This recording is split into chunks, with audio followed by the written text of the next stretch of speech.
American architects and artists. We saw Louis Kahn and we saw, I believe, Mark Rothko and Jackson Pollock, and a certain culture of individualism and a certain idea of freedom and the sublime is what we spoke of the last time.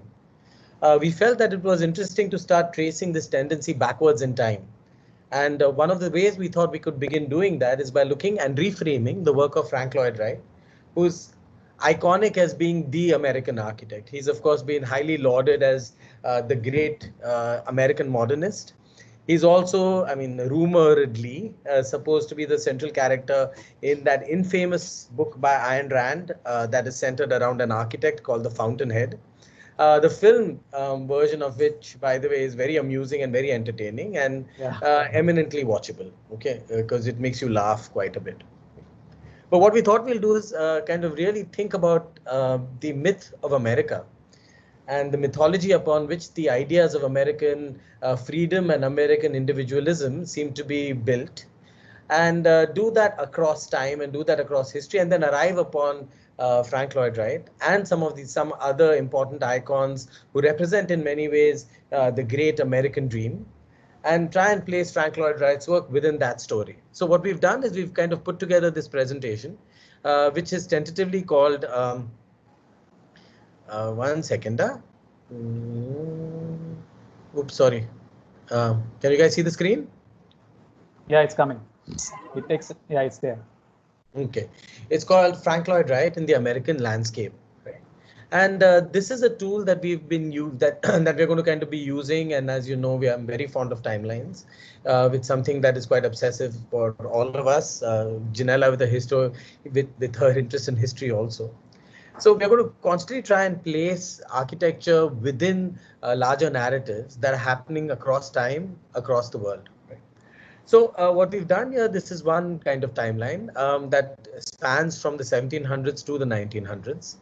And in this timeline, what we have tried to put are Frank Lloyd Wright's actual lifeline, which is, can you see the cursor, by the way? Can you guys see the cursor? Yes, yes, we can. Great. Frank Lloyd Wright's timeline that kind of begins in 1867 and continues in the 1950s decade. Whose noise up there, please? Mute kar do, please. Yeah. And you have this story. So, and we're going to try and place his timeline within the timeline of America. So just some key icons that will represent some of the ideas within the history of the United States. And we'll talk about some moments in some amount of detail and then place Frank Lloyd Wright's work within that story. So, of course, one of the most important moments in American history and world history is the United States Declaration of Independence in 1776, which makes the bold statement that says that all men are created equal. And although this is it's an incredible statement to be made in a country which has an entire South which is surviving on slavery, right? But yet there's this ideal that projects this imagination that in this new country, in the new world, everyone is going to be equal.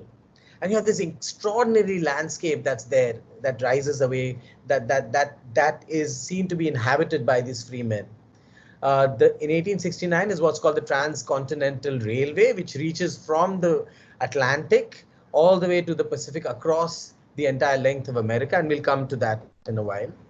You have the first national park ever built in the United States. Now, this entire landscape being called something that needs to be protected and a certain imagination of nature strikes us happens in 1872. What we'll be also looking at is a poet who in 1855 and a writer who in 1849 come up with two extraordinarily important and influential works that shape what America thinks of itself. I won't talk about some of the others, but we'll come back to them later on. The next timeline that you're seeing here is actually from 1900 to 2000. And as you can see, Frank Lloyd Wright's career, his life actually, and his career, lasts all the way up to 1959. So the entire first half of the 20th century is when he's living. And you have important kinds of technological achievements at that time. You have the first flight, you have the motor car, you have that extremely important event in America called the Great Depression that we will talk about a little later.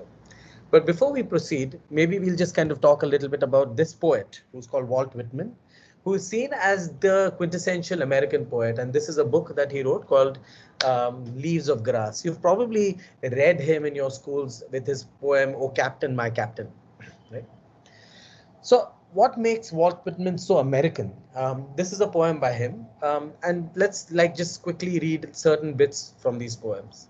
Here he says, it's called America, and this is the entire poem. So center of all equal daughters, equal sons, all alike, endeared, grown, ungrown, young or old, strong, ample, fair, enduring, capable, rich, perennial with the earth, with freedom, law, and love, a grand saint, towering, seated mother, chaired in the adamant of time. As you can see, the ambition and the imagination of America as a place that is going to embrace all kinds of people equally seems to be so deeply embedded in this sort of imagination of America. If you see some of his other poems, and I recommend you find his poems online because they are quite exquisite in their evocation of space and in their celebration of the world. Like this poem, which is called "I Sing the Body Electric." And as you can see in the world of Walt Whitman, the body is electrified with all kinds of sensuousness. I sing the body electric. The armies of those I love engirth me, and I engirth them. They will not let me off till I go with them, respond to them, and discorrupt them, and charge them full with the charge of the soul. Was it ever doubted that those who corrupt their own bodies conceal themselves? And if those who defile the living are as bad as those who defile the dead, and if the body does not do fully as much as the soul, and if the body were not the soul, what is the soul? Now think about this idea that the pleasure of the body in space, the pleasures that it provides, is actually kind of replacing that particularly Christian idea of a soul. The next kind of little paragraph says the love of the body of woman box account. The body itself box account. That of the male is perfect and that of the female is perfect. The expression of the face box account. But the expression of a well-made man appears not only in his face, it is in his limbs and joints also. It is curiously in the joints and the hips and the wrists. It is in his walk, the carriage of his neck, the flex of his waist and knees. So as you can see, he's literally celebrating the man's body and its kind of strength, its posture, its movement, right? You also have a very interesting way in which he even talks about slavery. Here he goes. A woman's body at auction. She too is not herself. She's the teeming mother of mothers. She's the bearer of them that shall grow and be mates to the mothers. Have you ever loved the body of a woman? Have you ever loved the body of a man? Do you not see that these are exactly the same in all nations and all times all over the earth? If anything is sacred, the human body is sacred. And the glory and sweet of a man is the token manhood untainted. And in man or woman, a clean, strong, firm, fibered body is more beautiful than the most beautiful face. Have you seen the fool that corrupted his own life body, or the fool that corrupted her own life body? For they do not conceal themselves and cannot conceal themselves. So even in 88, this is a very strong statement against deeply institutionalized imagination of racism and of slavery that happens within America. So there's this imagination of America as the land of the free. Right? And it's curiously built on a certain kind of idea of freedom. And we shall talk a little bit about that in terms of how does the unique imagination of American freedom really get sent. Because one thing that happens in 1803 is something called the Louisiana Purchase. So just take a look very carefully at this drawing. What you're seeing in green on the eastern coast is actually what the lengths of America were, right? The Louisiana, which is this large area, was bought, that's what the purchase is, in 1803, which is right here, right? After the American Declaration of Independence. And this entire land then became America later. And all of this land was then, there was a need to inhabit it, right? Because it was then acquired by different people. So this is a film, which is an amusing film called Far and Away, by Tom Cruise and Nicole Kidman, and it's set in 1893 in what is called a land run. Because all this land, in a strange way, was auctioned off to people. And how it was is that people from the eastern coast of America literally raced across the whole country, and the first one to arrive there was allowed to build a home. Yeah.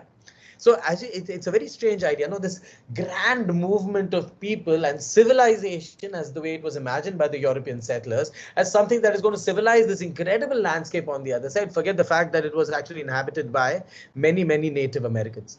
But this myth of this landscape waiting to be civilized, and the American dream or the American destiny is to civilize it, became one of the grand American myths. And what they civilized it with were these imaginations. A Homestead. A Homestead Act of 1862, one of the most significant and enduring events within the history of the United States. Okay. You only had to be 21 years old to claim a 160-acre parcel of land. And then you got that land and you just had to show that you could take care of it. It was given to you at a very, I mean, you literally kind of, it was a way in which this Wild West was going to be civilized by America. A myth about this idea of the home in the wild, the place where kind of purity lies, the where that the truth of America lies, and where freedom lies, is kind of I guess you say highlighted, if you want to call that, in this book, which is called Walden by Henry Thoreau. And in that he says, it's 1849, I went to the woods because I wished to live deliberately, to front only the essential facts of life, and see if I could not learn what it had to teach, and not when I came to die, discover that I had not lived. So this idea that real life happens in the wild, in the woods, where man can truly find himself in nature. A peculiarly romantic imagination that we saw also last week in some of the work that we did kind of look at. Because the landscape that the Americans kind of finally arrived at looked like this. It's these are photographs by another extraordinarily famous photographer called Ansel Adams, who actually photographed the American landscape. This extraordinarily rich, fertile, strange, beautiful landscape with thunderous mountains, flowing rivers, extraordinary valleys of extraordinary desert valleys. And it's against this landscape that the American man is going to find himself. And at the same time, while you have the American man finding himself in freedom, you also have this idea of a particular kind of domestic space that is also being imported and is going to be established in this wild space. So there's this curious tension. At one level, there's the myth of extreme freedom, and at the another level, there's this myth of the domestic space. Because that was what was called manifest destiny. It is the destiny, it was believed by American imperialists, that this entire landscape was theirs for them to civilize. And this is a painting made in 1872 where you can see that, right? On the right, you have the railway line, you have American settlers, you have agriculturists on the, that are coming in from the east, and in the west you have the Native Americans and the wildlife running in fear. So it was the destiny, it was believed of the American people to civilize the Wild West. This myth was, of course, taken up by Hollywood, and incredible numbers of films were made that were called westerns. I don't know how many westerns you guys have seen because it's not a genre that is particularly popular nowadays. But you will recognize the characteristics of some of the primary heroes. And the reason we are talking about that is because this hero in many ways represented what the idea of the American male was supposed to be. I'm going to talk a little bit about this film, which is called The Searchers, which was made in I think 1956, and was a period film at that time. It was set a few years after the Civil War, and it starts off with this incredible shot where a woman opens a door from like a completely black, and she opens a door, and then this entire landscape is revealed. A landscape that stretches to the horizon, a landscape that you guys have probably seen before, a landscape of these strange kinds of mountainous formations, and the Wild West, where a single lone rider moves across this entire landscape, right? So the story is one that concerns this woman's brother, who you see vaguely in the distance here, who has been away for a long time, like the true Western hero. He's alone and he's traveling this entire landscape, and he is returning home to this woman. And then I'm not going to get into the kind of details of the story, but the details of the story effectively involve this Lone Ranger going off in search of a girl who has been stolen by the evil Red Indians. I'm calling them Red Indians because that was the term that was used for Native Americans by the people who made Westerns. And it was imagined that these kind of strange others were people who had no sort of qualms about scalping people, about killing people. They were presented as the uncivilized other who needed to be tamed by the great American hero.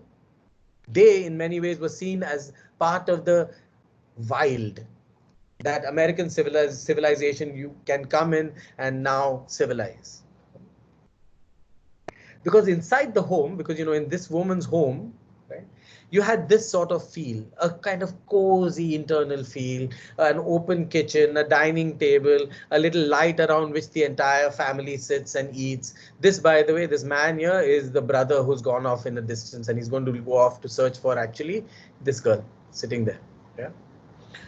And you have all of the family that is usually cuddled around and has domestic cute little conversations around this space. And this space represents the hearth or the heart of the house. The fireplace is the fireplace with its kind of imagination of domesticity around which all of these people seem to cluster. So can you see the contrast between a landscape such as this and a home such as this? While one is talking about horizons that go off into the distance within which Lone Rangers while roam free fighting kind of evil Native Americans. On the other hand, you have this space which is feminized as the place where that man returns home and sits and has conversations around this fireplace, reads poetry to each other, reads letters that are moving from one place to the other. This mythology of horizons and hearths seems to be at the heart of many of Frank Lloyd Wright's work, especially a project that you already probably know, the Roby House. The Roby House is known famously as part of his series of what is called the Prairie style houses, which is some of his earlier work. Actually, it's in I think you would call it the second phase of his work. In the first phase of his work, he was working in the suburb of Oak Park, making all kinds of sweet houses. But this is the Roby House that is within the campus of the University of Chicago currently. And what is the prairie? You probably have seen this before last year in Manoj's theory of design class, but we shall, and you can please inform me about what you all spoke of there as well, and maybe an interesting way of talking about things. So the Roby House is built in 1909, just before the First World War. Okay. And this is what a prairie is. This is a photograph of the American prairie. And it's a very peculiar landscape of an unending horizon, huge skies that you can see the sunrise and sunset on both sides. It's like a plane upon which Frank Lloyd Wright chooses to build his home. That house, or whatever that house is, that Roby House is actually here in Chicago. This is Chicago, by the way. This is the downtown Chicago. This is where the Roby House is, and this is the suburb where Frank Lloyd Wright lived. It's called Oak Park, and all the little stars that you're seeing are all Frank Lloyd Wright projects. Okay. So as you can see, in this area, not in downtown Chicago. All of these are Frank Lloyd Wright homes. Now, what is happening at that time in Chicago, Chicago being at the most important city in the Middle West, in the middle of the prairie in America? What's happening is that remember that the motor car is in the process of becoming industrialized because of the Ford company, which is just north of here. So what you have is actually what are called railroad suburbs. So you have the railway line that is running across this entire landscape. You have a railway line running south, and your architect and all the suburban homes are happening along these tracks. Because remember that because of the mythology of this idea of civilizing America, the idea of the single family home becomes an integral part of what can be called the American dream. It was and continues to be, even today, one of the primary ways in which people imagine what a good home is supposed to be. A single family, living in a house, front yard, backyard, the dog playing in the kennel. That is how the imagination is. This is the Roby House. We'll be talking about that in more detail. But Oak Park is an interesting place to go to as well, because Oak Park has many interesting kinds of houses that Frank Lloyd Wright had designed before the prairie style became his primary way of working in architecture for around 15 to 20 years. But this is the Roby House itself. And as you can see, it has a plan that emphasizes horizontality. It emphasizes length. Right? It's as if the long horizons of the prairie have been kind of used to create a horizons within the home itself. You come into a little courtyard, you enter a tiny little kind of vestibule, and you have these really low rooms below that open out into sunken courtyards on both sides. But this entire floor is actually, I guess you could call it almost a ancillary floor. You have a billiards room, you have a playroom, but it's not a place for living. The place for living, you climb up this really tight stair and you come up into the stair and you come into a space that is actually this long kind of hall, which is divided into two parts, a living room and a dining room that literally like an arrow shoots out on both sides into the horizon. And you have glazing that opens out almost its entire edge. The hearth or the fireplace is removed from the edge and is actually put right here as the core of the building, around which that family that you saw in John Wayne's in The Searchers will be kind of huddled around. Right? So at one level, those landscapes in which that man is kind of moving around are happening outside here, and at another level, the conversations around the hearth are happening in here. And this stays as the primary living dining space. You have another space that's put at the back, which is the ancillary space, which is all the kitchens and all of the other stuff, right? It's moved to the back. So a service core and a living core. When you go on to the upper floor, you have just the bedrooms that are just placed over there that actually are also huddled around the primary fireplace of the building. In terms of details and in terms of the architecture emphasizes the long horizontals perpetually. For example, when you look at even an edge corner, you see the fact that the plinth as well as the coping on top of the parapet both have been given thicknesses and project out. The kind of brickwork emphasizes the horizontal. Even the projections of the roofs are projecting outwards, emphasizing the horizontal, making the building feel low and long. Even the entire band of windows that moves from one pier to the other emphasizes the fact that this is actually one band of windows. It moves again in the horizontal. And here you can see the little hearth that is rising up as a chimney. These are photographs of the building itself. You'll have seen this photograph before, but again, here you see the fact that all you see are these long horizontals. It's an incredible feeling to come into these houses, though. They are extremely low. They're very low slung. You can literally, put your hand up and touch the ceiling in some places. It's an extremely intimate space, especially this terrace up here. This is the living room space, and as you can see, and Frank Lloyd Wright was obsessed with the detailing of buildings. He literally designed every corner.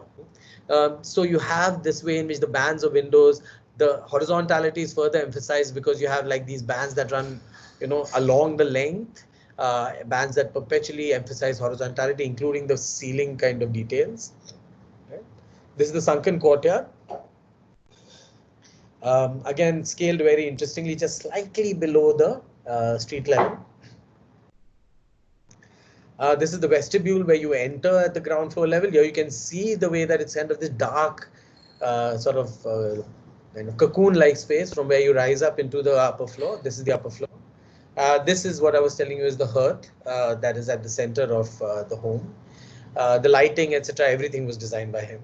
This is the corner window through which you could presumably see the horizons of the prairie. Of course, there are many buildings around right now. Another drawing by Frank Lloyd Wright. It's interesting to also look at the drawings that an architect makes, because usually within an architect's drawings, you're able to see the intentionality of the architect. Right? And here, as you can see, the removal of all the surroundings, the only kind of presence of the horizontals, the emphasis of the roof, the view that is taken, all in many ways talk about the fact that he wanted this building to kind of feel like low and slung and long. Another building that he built this time in Oak Park was the Unity Temple. Now, the Unitarians are a particular kind of group who are interested in the unity of different sorts of denominations of religion. So this was a temple that was built again, thinking about the fact. So in this building, it's made up of two distinct parts. The first, the big square thing on the left, is the actual prayer hall that's there, and on the right side is another long hall which is used for community meetings, Sunday schools. I mean things like that happen on this side. जब यहाँ कुछ snacks serve करने हैं तो यहाँ सब हो सकता है वो सब. That's what happens on the right side. These are two sections that run through it. The prayer hall is almost treated as an independent piece that is designed as a three-dimensional object. This was designed a few years before the Roby House, I think almost at the same time. And this is a cross section through the prayer hall. I have a few photographs I can show you. So you can see the way he's playing with scales, low to high. Right? And then again at the corner, you get these tiny, like the differences in scales are very, very interesting because you have a tight scale, you have a larger scale, and you have a volume all together within the same. If you look at this closely, you will recognize some of the same things that somebody like Louis Kahn does in the Exeter Library.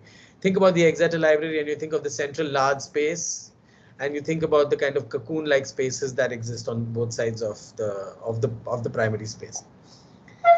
This is the main prayer hall. Again, an obsession towards the control of every single detail. A lot of use of wood, a lot of use of natural materials to give that sense of the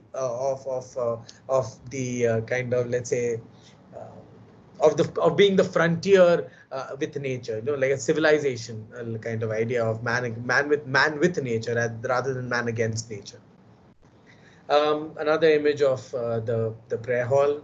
This is the entrance, which says, for the worship of God and the service of man. So in many ways, this is an interesting slogan to think about, the service of man, not the service of God. That's an interesting way in which you kind of imagine the particular nature of the Unitarians. More details from the building. This is the light before the entrance. So if you remember when the kind of first motor car was, let's get that timeline, right? The first motor car is 1908, right? The Ford Model T, where the mass production of motor cars starts radically transforming the landscape of the United States. Right? So that is 1904, that's happening somewhere here. By the time it's 1932, of course, the motor car has become ubiquitous in most American cities and has radically transformed the nature of the American city. Because suddenly it wasn't only the railway line that could provide the freedom that that was imagined to be the great American dream. But what the motor car could do is that it could kind of completely separate you from any relationship with the public and with city. So Frank Lloyd Wright then comes up with this imagination of a utopian city, and we'll talk about other utopias in the lectures that follow. This is called Broadacre City, and interestingly, it's in a book that is called The Disappearing City. So it's an interesting thing because in many ways the city is seen as a place of corruption, a place of darkness, a place where other people are there, and one must in many ways retreat from other people because other people can come from all kinds of places, especially in America, and they may come with different cultures and different languages. And what we need to do is we need to retreat back into the safety of what we know and the safety of comfort and the safety of the home. So this is the plan that he comes up with. It's 1 acre by 1 acre plots that are then arranged in a grid, and the grid being the great American civilizing tool. And little houses that are then placed within each of these. You can almost see the repercussions of the famous Homestead Act in the way that this design actually exists. These are, of course, imagined as high-speed car highways that are coming in, and of course, every single home has agricultural fields, front yards, and backyards, the icons of the great American dream. And movement in between these different places happens not only by car, which are really fancy designs, man. Look at these very cool things that he seems to kind of come up with, but also by, I guess, helicopter or by flying machines.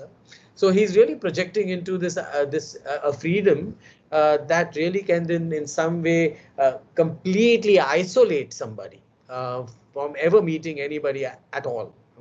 somehow it seems a little bit like an echo of our lives today, unfortunately. Another image of the center of the city where he imagines that people will go to work in the city, but they'll escape from the city and go to this beautiful green farmland home that they will all have. You can see the obsession with movement and individualized movement that happens across this whole kind of project.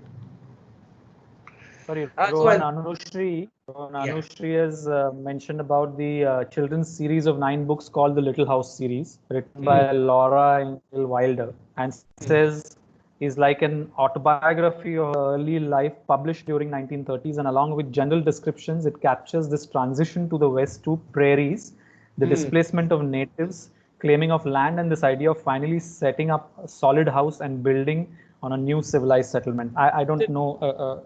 Sorry, Anushri, when you get a chance, please share. Is it called the Little House in the Prairies? Yeah, I think so. Yeah. It's very, very Yes, famous. that's the one. Yeah, it's a very interesting book also, actually. But Yeah, you know, so there are a lot of books in that series. yeah. And No, it's an integral part of the American myth, you know, this idea of the home, the idea of separation. So it's a very, and what is interesting is, of course, that very idea gets so deeply embedded in a particular kind of economy, the capitalist mode, that we also imbibe very similar imaginations even here in India.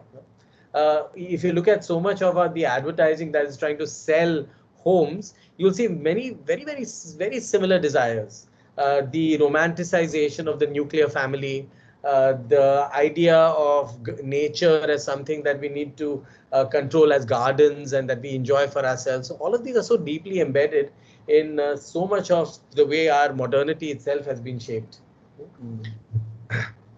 You have, so while 1932 is that the famous, of course, Broadacre city, in 1935, you see similar sorts of ideals that you can find within within the prairie homes, but of course in a language that in many ways completely denies the even the image of the ideal home or the image of the kind of sloping roof home at all. And this becomes a complete cascade of horizontals and verticals that are floating over the wild river. I think even over here, though, the similar imagination of the home that is seen in the prairie house can still be seen. For example, you still have this imagination of the horizontals and or the natural and the building's emergence from the natural. While on the prairie, it was this long horizontal plane. Over here, because it's rocky, you have this cascading series of heavy muscular forms that are cascading down the entire mountain, floating over the river. All the vertical planes are made in all the vertical planes are kind of made out of these long horizontal, like rough hewn stone that is rough to the touch, while all the large horizontal projections that are happening across are in smooth kind of finished concrete. You see the thinness of slabs that are all floating like, you know, like paper almost over this entire plane. So, and of course, it's an extraordinary building to go to. It's really very beautiful and changes and responds to its natural landscape in an incredible way.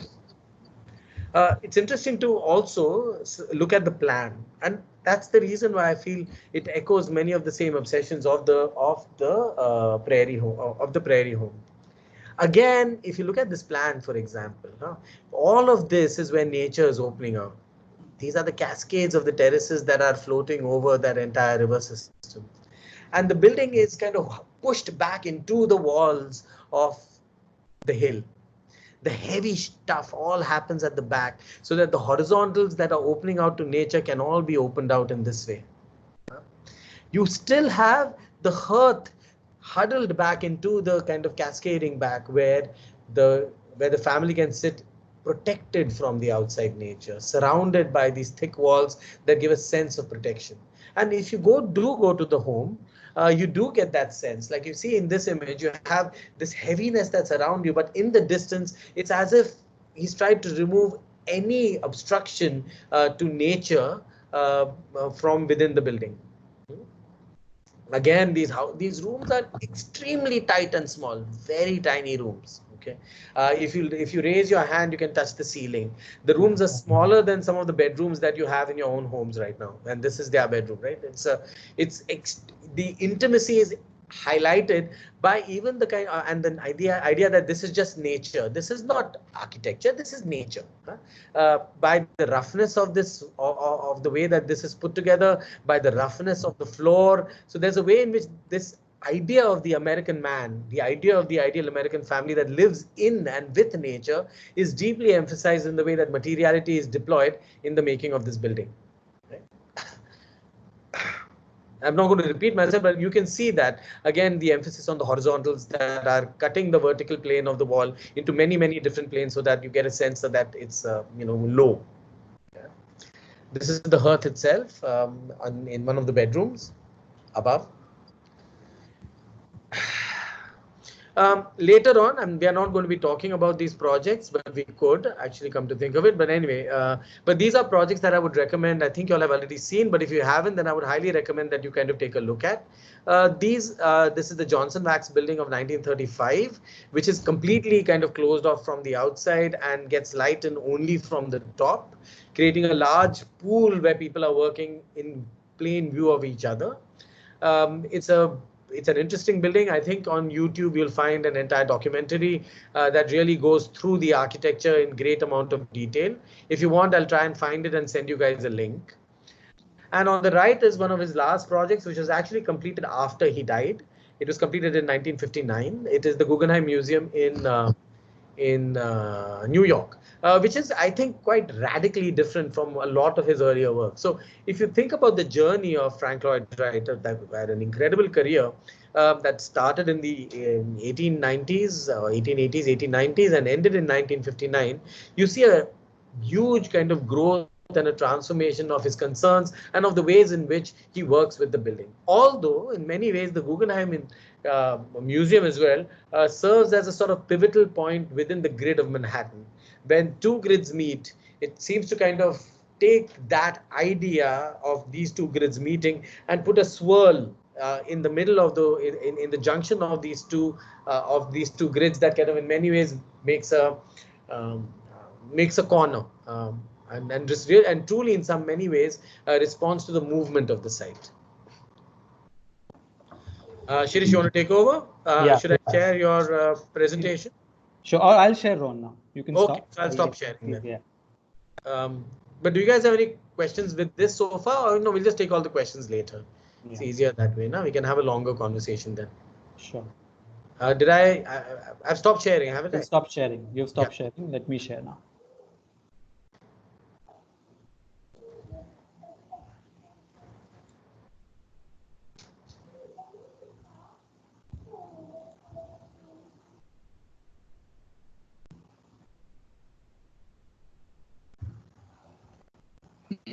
Okay, can you guys see the screen? Not yet, Shirish. Are you able to see the screen? Okay. Yes. Yes, yes. Okay, very good.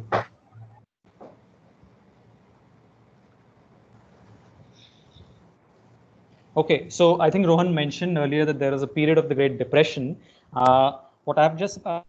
What I've done just highlighting the kind of work that Frank Lloyd Wright was actually doing during the Great Depression. Because what happened is that during this time, commissions completely dried, and it was a struggling period for the whole of America, but especially for architects. And Frank Lloyd Wright decided that he needs to change the way he was actually designing, as well as for whom he was now going to design. Okay, so he conceived, so this idea of Usonia, what is called Usonian houses or Usonia, was a kind of a philosophical idea that was around for some time, but Wright actually put it into practice, saying that Usonians are those who are concerned with United States of America, and they are not the entire America that included Canada and Mexico as well. Okay, so what he does is that he starts to work for very little commissions, and he actually compresses the houses into very tiny homes.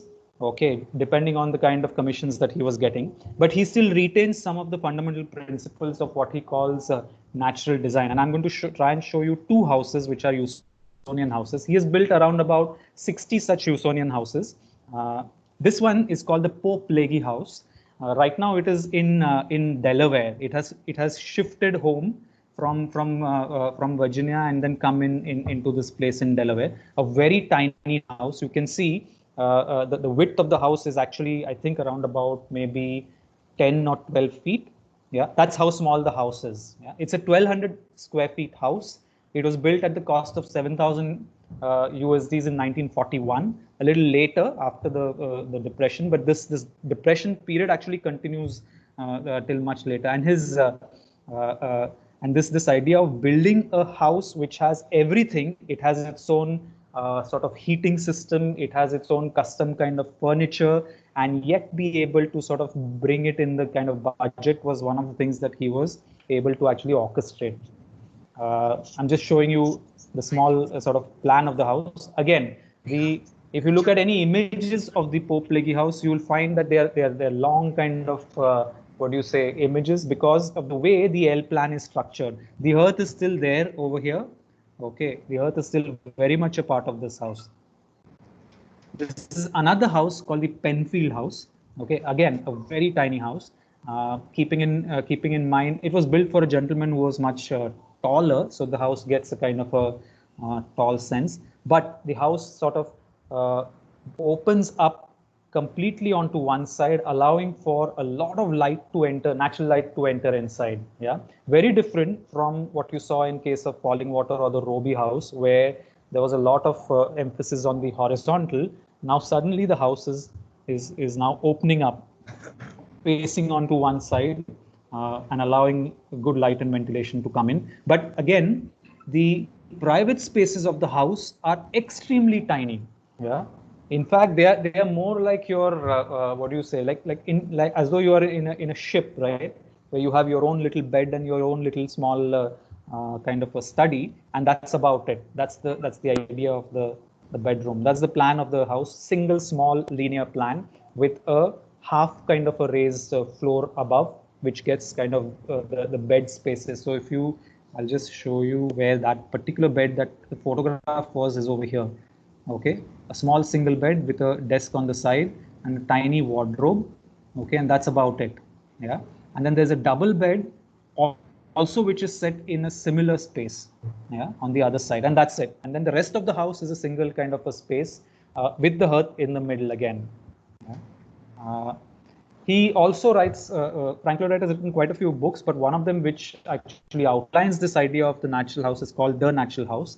Rohan, I don't know if we have this in the library. I don't think we do. I don't think we do. Yeah, because it outlines very clearly his principles of what he means by natural, and it also outlines the idea of the organic in architecture that he's trying to sort of bring. Another building that I'm showing you just for fun's sake is I've enjoyed Frank Lloyd Wright's architecture when I was in the US. Right, you cannot be in the US and not enjoy. And this is another building that is called. It's a synagogue that was built in I don't remember. I think in the 1940s again, if I'm not wrong. But it is built with a metal structure on the inside and aluminum kind of cladding and glass, what is called mesh glass cladding on the outside. And these are some of the inside of the Bet Shalom synagogue. Of course, this is also the Frank Lloyd Wright also in his work is influenced a lot by Japanese architecture, as well as in this case, this is called what this is called is a Mayan revivalist architecture. Yeah, with these, it is. That's what, for example, these things that are sticking up and the kind of ziggurat kind of a thing going up. Yeah, go ahead. I was just thinking of the way that Americans seem to be so easy in the way that they kind of pick ideas, na? Yeah, like, very easy. They are very kind of, how should I put it, eclectic is the very word. Eclectic. Very eclectic, very free. Yeah, they don't make any this about it. No. But what I find amazing about Frank Lloyd Wright's work is also the amount of detailing that would be put in sort of the smallest things, like handles and things like that is incredible. And in the end, I have put this map over here because when we were discussing this whole movement to the west, like this run of people to the west, we have to understand why colonizing America was such a difficult task and why it is such a big step when this land gets colonized. Okay, because large part of the land actually is a very difficult place to live. Yeah, the climate is very harsh. It does not allow for that kind of a sort of movement of people. Okay, and I think somewhere there lies the fact that technology of certain kinds was very much needed in order to colonize this land. Yeah, whether it be in the way in which house was constructed, in the way energy was thought about, all these factors had to come together in order for us, for people to actually start moving on the land. Yeah, that's about it. Thanks, Ron. Yeah. All right, cool.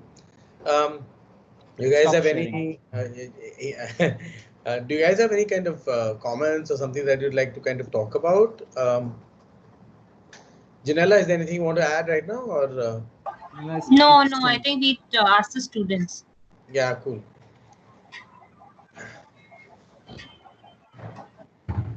You all can raise your hand and ask or whatever.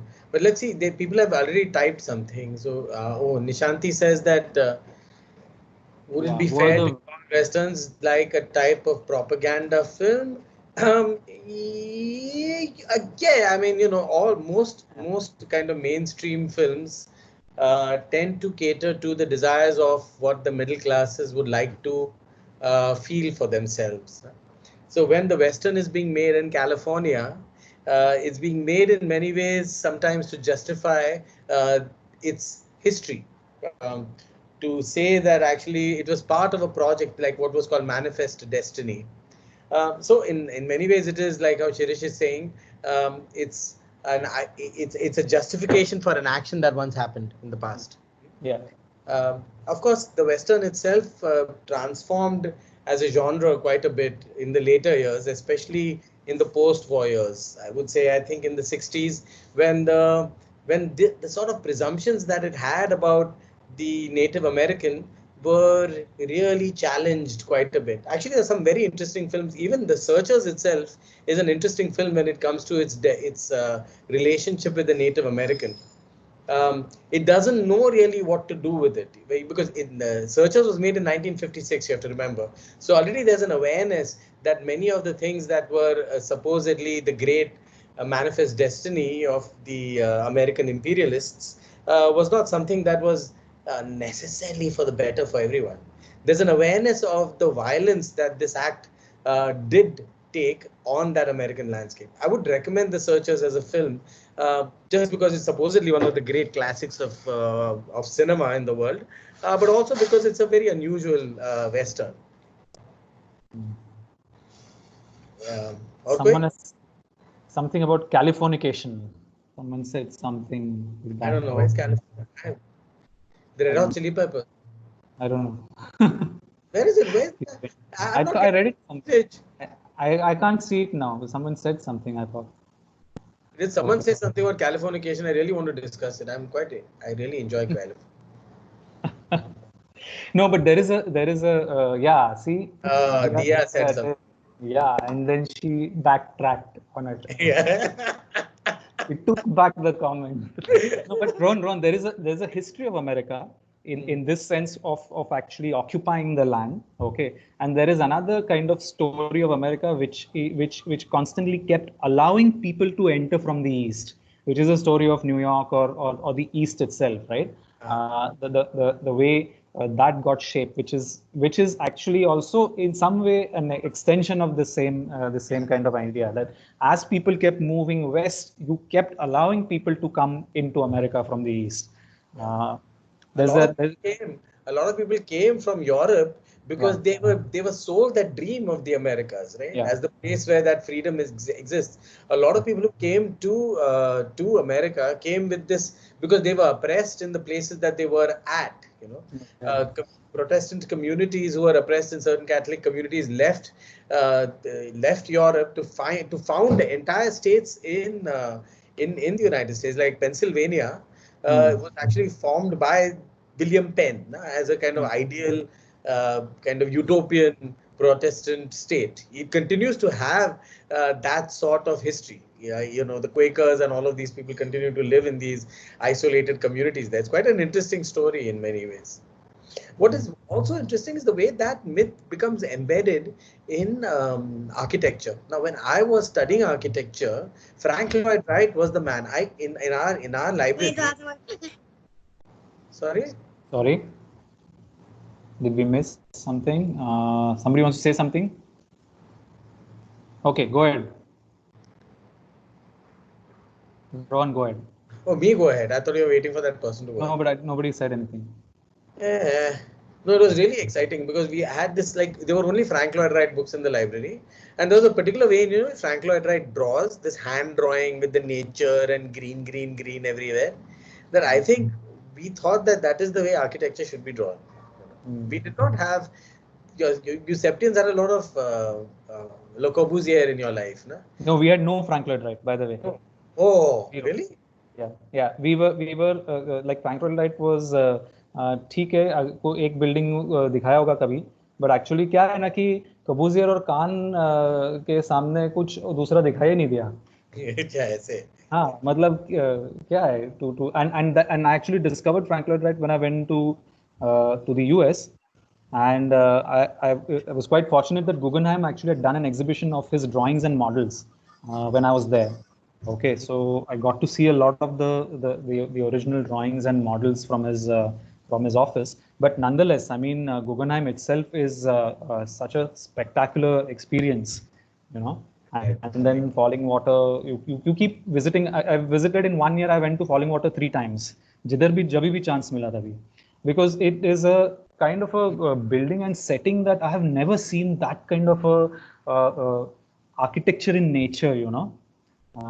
Like to such a degree, and it's sort of raw, rough, like dust and dirt gathered everywhere, and that you don't see it in the photographs. Like yeah, it's like a cave. It's like a cave. Yeah, like a cave. Yeah. I think that evocation of the natural is quite, because you know, I'm looking at so many of these houses that that we keep seeing on Arch Daily and all. Nowadays we have a big thing now that Arch Daily has become a thing. So you have all these fancy houses that people have built in, you know, rural India and all. And I keep thinking that it seems to have emerged from that same desire for a particular class of people to occupy nature, to civilize nature. Like, is their manifest destiny to bring civilization to nature and at the same time enjoy it. So there's always that tendency to at one point kind of destroy it, nature, and enjoy it. Enjoy it as a civilized sort of in safety. So there's a taming, it's a good quality of nature. Yeah. But also, for example, Falling Water sits on a territory of some 300 acres of land that is owned by the Kaufmans. Yeah? Yes. 300 or something like that acres. They own those mountains completely. So the sense of ownership in America is at another level altogether, right? You don't just own that piece of little house where you are sitting. You own those ranges, okay? And another house he builds a little further away, which is owned by another guy, okay? And so that is something which is unbelievable, the way of ownership of land. And a lot of the preservation and conservation actually of the American wildlife and nature has happened by privatization of this kind, you know. So I have a question for the class, right? It's an interesting question that I think kind of comes up with this. What do you think about these homes and the question of sustainability?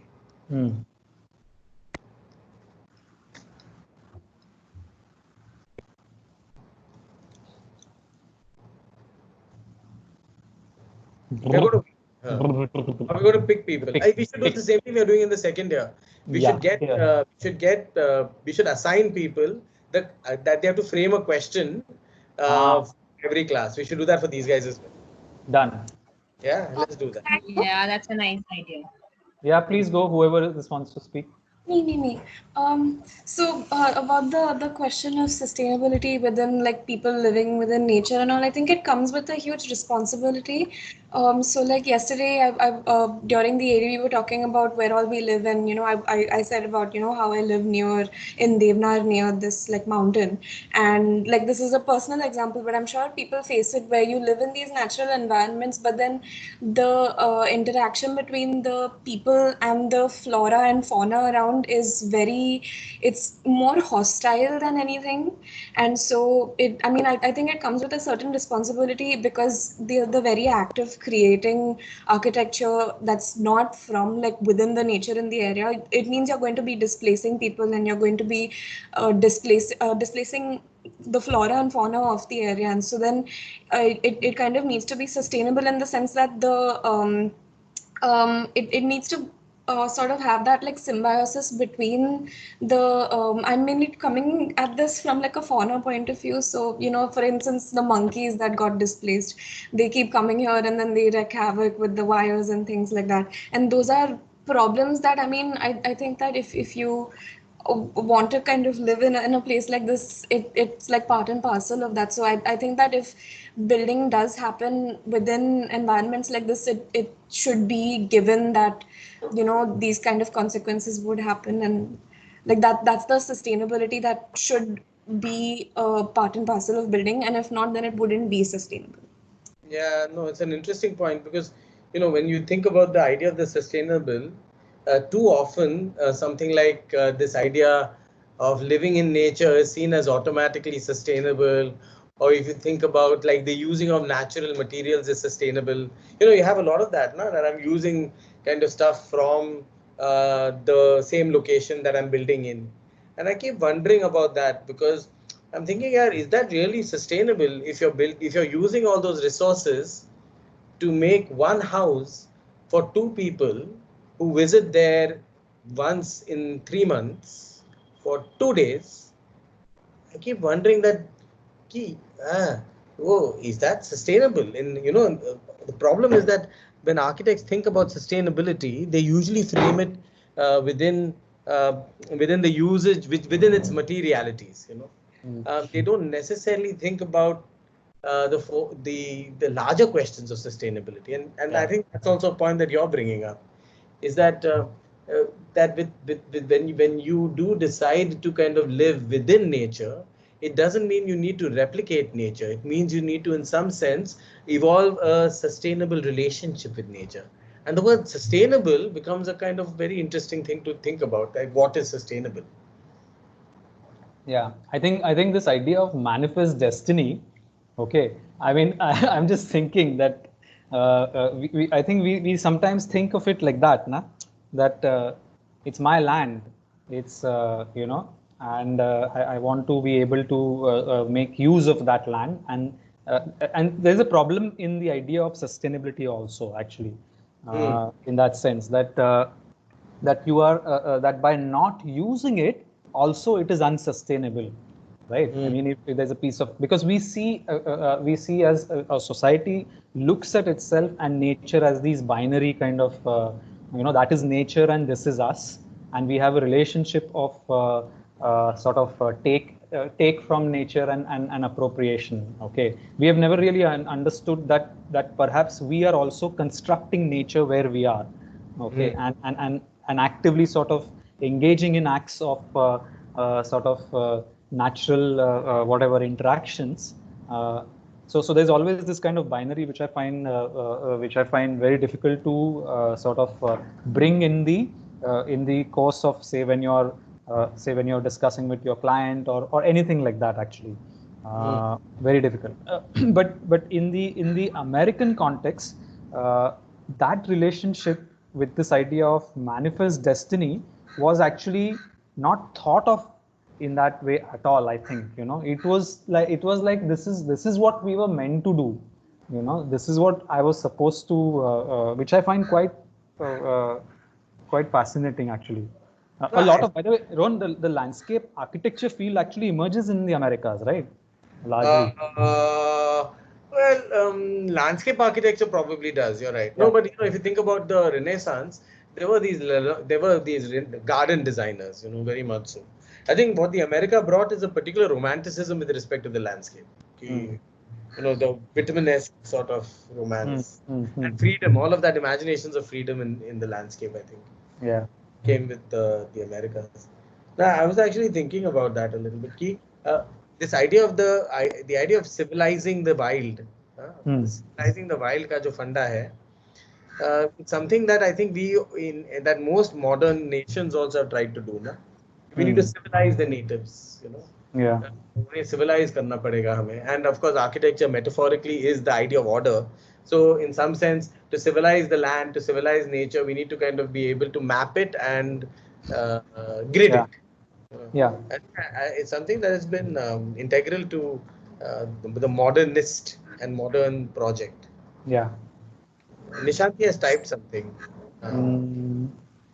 In order to live within these natural contexts, there are many aspects of it that do not really conform to our standards of civilized living. And those conflicts that arise end up becoming more unsustainable. So if you look at the vernacular architecture local to the place that reaches that level of balance, that may be more sustainable in the long term, rather than the conventions of manifesting our ideas of destiny. Okay? Yeah, okay. I think you may have something there, there may be things we can learn from the vernacular, but I think that learning also has to go beyond tectonic learnings. We often, what happens is that when we say that I want to build in, let's say, in Himachal Pradesh. Okay. So then I go about learning the construction techniques of the Himachal Pradesh peoples. And what then happens is that I may employ local labor to make them. Okay, but I don't also acknowledge the fact of what I am building. Let's say I'm building a 5-star hotel there with a swimming pool. Then, how much did you learn from vernacular architecture tectonically will still not necessarily be seen as completely quote unquote sustainable. That's not to say that I think that one should not build a 5-star hotel in Himachal Pradesh. There may be circumstances that need you to do that. But my only thing is, let us not at least pretend that merely because we used, let's be truthful, merely because we used kind of local materials that we were extremely sustainable. One has to be able to kind of place it in narratives that are, I think, a little larger than that. The question of the sustainable is quite a difficult question, actually.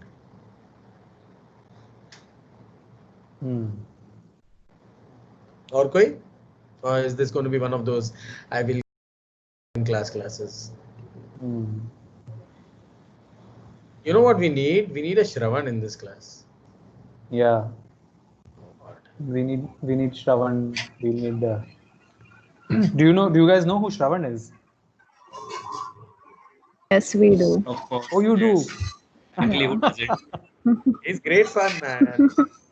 Non-stop activities. बहुत मजा आता है उसके साथ. His class gets damn frustrated with him, but they also enjoy him. Yeah. Scare of a lot of shit with them, yeah. It's good. Yeah, it's okay. Good. So should we ask these guys to also frame a question? We have to see your blogs, by the way. Yeah, by the way. Have you all sent your links to the blogs or something? What's happening with that? We have list. We will send it to you today. Let's get some people to be the responders, man. Otherwise, this is going to get like very boring. Like we talk and then they just bloody hell shut up. It's damn irritating, actually. They're getting on my nerves. Ishan has said something. Oh, thank you, Ishan, for actually doing some. The opposing ideas of nature and civilization and taming nature is also used by Devdutt Patnaik, although to describe mythological concepts. Yeah, I think Devdutt does some work where he looks at how myth is used in some way to articulate man's relationship with nature. It's one of the questions that has always plagued us, na? From the birth of religion to today. What we are, what is our role in the world, is automatically placing, questions of human and nature at the center of kind of. But have you seen Frank Lloyd Wright's work before, right? Your class? Okay, let's get one person as the respondent. Pick one. Nishanti says they have. So what was the way in which you saw it? So if I'm speaking from like personal experience, I don't think I really got Frank Lloyd Wright until I like today when I looked at the context behind it. So like looking at, for instance, Roby House that we have looked at in the past, looking at it in the context of the history and the prairie around it, like it makes a lot more sense now. And I think if I go back like today and revisit these, these works, it would make a lot more sense. Okay. Okay. Yeah, I think contextualization is an interesting kind of way to look at people's ideas. Yeah. What about somebody else? Okay, we're going to pick somebody. Pick somebody. Vruti Bora, say something.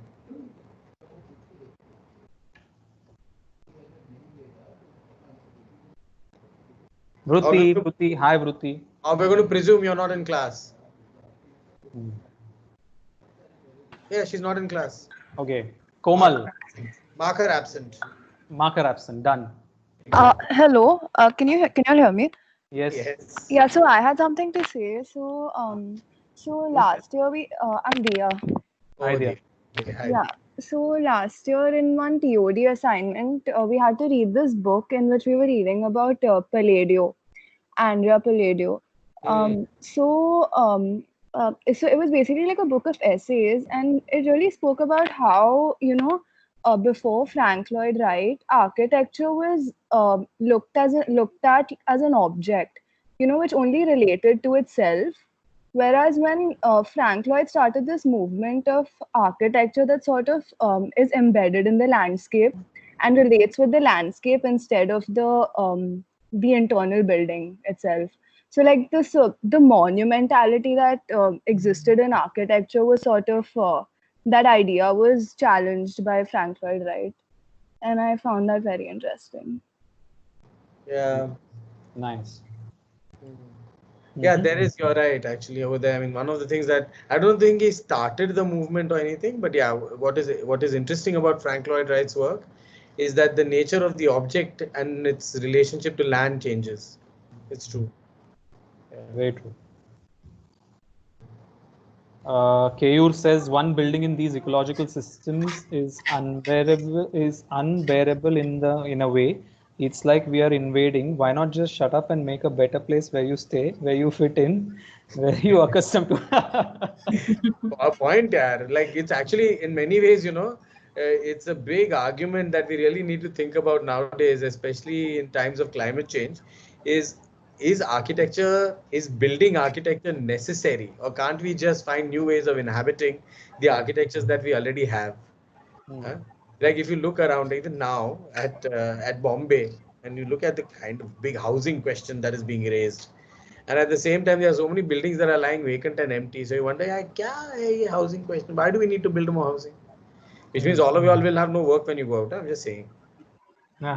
Or you have to redefine architecture in a new way. Architecture has to become about finding ways in which one can sustainably re-inhabit or find new ways of inhabiting the buildings that are there currently. It's a question, yeah. But sometimes it's necessary also. I'm not saying no to everything, but it's a good question to think about. Is this particular act of architecture truly necessary? Or are there other ways in which one can make the similar or the same impact? But then what is the architectural act itself begins to change. The architecture becomes about something else maybe. The architecture becomes about developing an economic system, developing administrative systems. Maybe that is also an architectural act. Yeah. I also see. No? Yeah, they're all over. Yeah. He's saying I can totally see two vacant buildings outside my window. Chalo. Let's Nice. Yeah. Very nice. The thing is, I think it's about thinking about what is the purpose of architecture also. Yeah, because there is building in the world, lots of buildings are there. Huh? But what makes buildings different from architecture is also a question. What is it actually? What makes buildings different from architecture? Building is a subset of architecture, right? I mean, there is architecture in the way settlements are also created. Yeah. And where you locate and I locate, there is architecture between that also. Yeah. So building is a subset. Yeah, absolutely. But it's fascinating. Although I must say that there is architecture as a profession actually is in many ways concentrated in only certain places. Huh? Yes. There is as architect, as we are trained right now and what our services are, we are only focused on finding certain kind of a client and getting certain kind of a work done. Okay, we are not acknowledging that there is other kind of activities, including building, outside of this kind of Bombay, Delhi, Bangalore kind of concentration, which requires the role of the architect also. But there somebody else is building instead. Somebody else is doing their own thing. You might say that it is vernacular and it is good, okay, but not always. Yeah? No, vernacular is not necessarily good. That is one thing. I refuse to kind of be a person who romanticizes kind of localness, because for me, very often that comes with so much other baggage, like, gender disparity, caste, all of that shit is also can be romanticized as vernacular, and that can be also a problem. So let's be kind of honest with the fact about what we really and where are we coming from. I think there had been a belief in all cultures of nature being all about rawness, savagery, wilderness, and unpredictability, and that it needs to be brought under control, to be tamed and harnessed, hence necessary to be destroyed or reduced and replaced by civilization or culture. Okay, this is Ishan. But I think I don't know whether that can be said as being all cultures. Huh? I mean, if you look at kind of very often the way that tribal communities or indigenous communities talk about and develop a relationship with nature, it's not necessarily that they need to necessarily control it. They're trying to, in some ways, evolve a partnership with it. Because they think of nature itself as God/friend or some kind of relationship with it. So I'm not certain that one can say that it's always a parasitic imagination. Yeah, the demons live in jungles, but the demon is not necessarily to be destroyed or to be controlled. You're trying to, in some ways, live with the demon. You give him offerings and sacrifice things. So you're in some ways trying to say, "Acha, tu bhi khush, main bhi khush," वैसे. So the relationship is a tenuous one. I'm not saying that it's always like a good relationship, but it is a relationship that we have tried to come to terms with by developing myths, by developing rituals, by developing sacrifices, by modernity, and all of these things is something that we've always tried to do. I don't think we can say that the primitive is a better way of living, because I think without language, without what we have right now, we would never imagine the idea of having kind of, let's say, freedom, equality, all of these ideas itself won't exist. No? So it's an interesting thing to think about. It's not easy to simply say ki what was natural is always better. Sometimes it's not. Just speak to any transgendered person and they will tell you so. They will say that what was natural to me is not my gender, it was what I feel.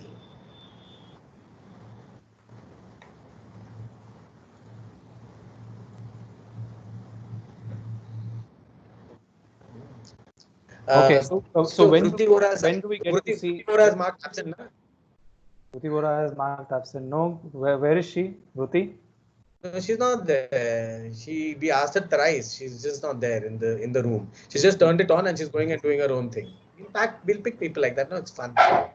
Janella, you pick one now for one more comment. One more comment. Okay. Anybody who's not Ishan, Nishanti. Wait, let's see. Because they participate.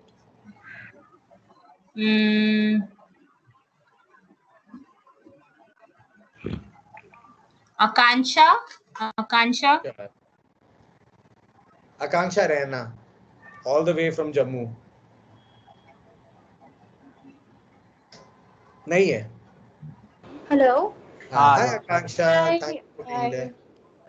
So on the idea of like rehab, like you talked about the like we won't be able to get creating these new buildings. On that, actually, I recently read about this. Like in Italy, there's a small village. They're actually selling their like old like houses.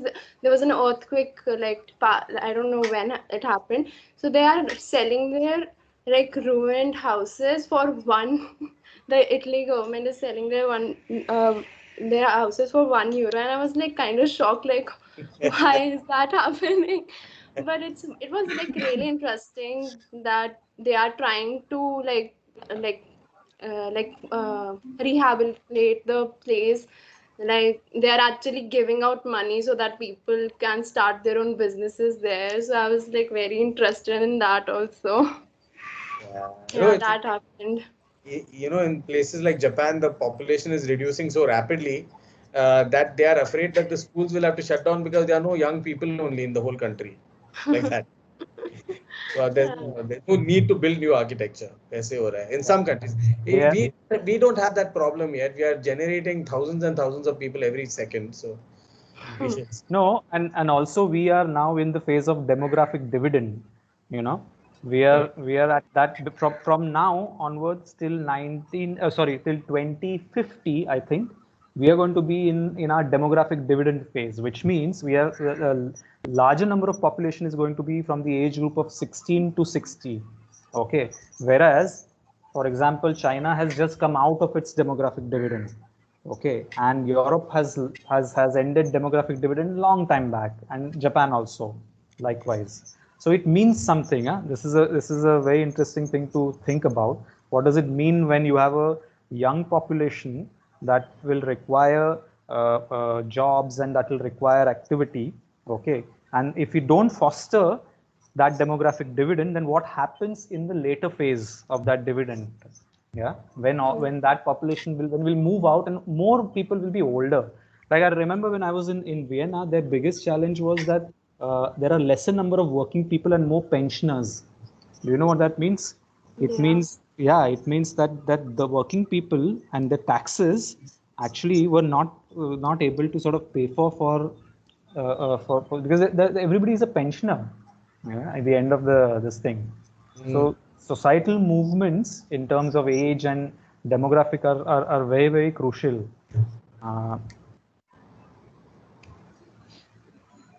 Yeah. We are saying something? No, that's it. Okay, I think what we'll need to do now is that we'll have to develop a way for these guys. We'll have to force them to interact because this is going to get very irritating. I mean, there's no, and you have people who are like that, whatever her name was, Vruti Vora, who are just putting it on and doing their own bloody thing anyway. So I think that is actually just bad behavior, honestly put. So I think what we'll have. My suggestion is, if anyone is having difficulties with network, and if you're going in and out, okay, you should just intimate on the chat itself that, oh, there she is. Message. I have to log in.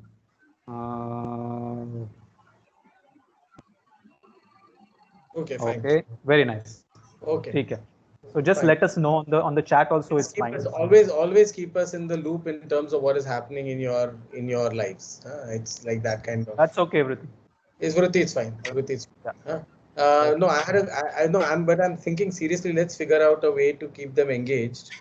One of the things one of the things that we are trying with the second year is that we are getting two of them to frame one question after every class, and that question will have to be in some ways answered by the whole class on the blogs. So that becomes like some sort of prompt for them to write something on the blog, and the question would emerge from the presentation. So that kind of thing.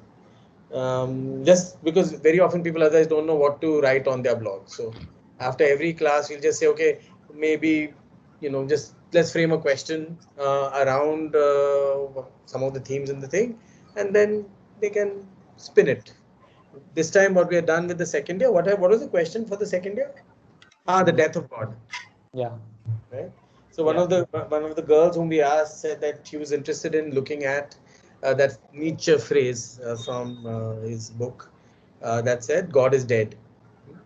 So she said that's what she's putting out there for people to explore, which I thought was fun. So everyone will on their blogs hopefully talk a little bit about what the death of God means for them. Would that be something that would be something that can structure these classes, or what? Yeah, Neil but says Ron, yes. that's not it's not limited to that question. The block No, can it's be not. more than that. The block can be more than that. Yeah. Yeah, it is gay science. Yeah, Yeah. it is the gay science. Yes or no? Yes. Okay, then we'll do that. So for this class, what should we do? What is the question? Who will give the question for this class? Maybe Neil. Chal. Neil. you Neil. Neil, you give the question for this class. Neil and Divit. Chal.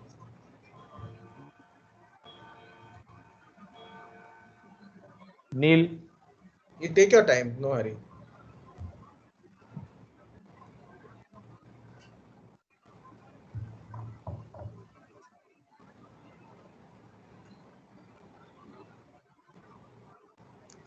Neil's question is Divit, तू बोल एक question.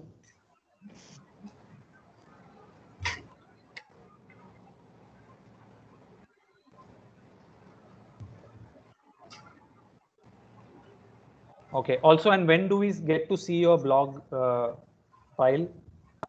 A Google Doc in which we see all the blog links. When do we get that? We have an incomplete list. We'll complete it and compile it and send it to you by evening by 7. But my suggestion is just put it on Google Doc. So whether it's complete or incomplete doesn't matter. Others can add later on also to it. But at least we can start seeing those ones who are putting up. Na? So at least we know what is going on. All right, we'll do that. Don't wait for complete or not complete. Okay. Okay, you want to write, you want to, okay, fine. So everyone reads one poem by Walt Whitman and writes on it. Is that fine? I'll tell you the poem also. It's called Song of Myself. Okay. Long poem. Everybody reads it. Chalo. Okay, cool. Then you write on it. Is that okay? Yeah. Song of Myself by Walt Whitman. You could even choose a film to watch. Watch a Western and write on it. Write about the themes of horizons and hearths through a Western. That is also fun. Okay? But otherwise, Whitman is cool. I like Whitman. Chalo. Bye for now. I think we'll kind of meet again next week with something else. Utopias, I think. Yeah. All right.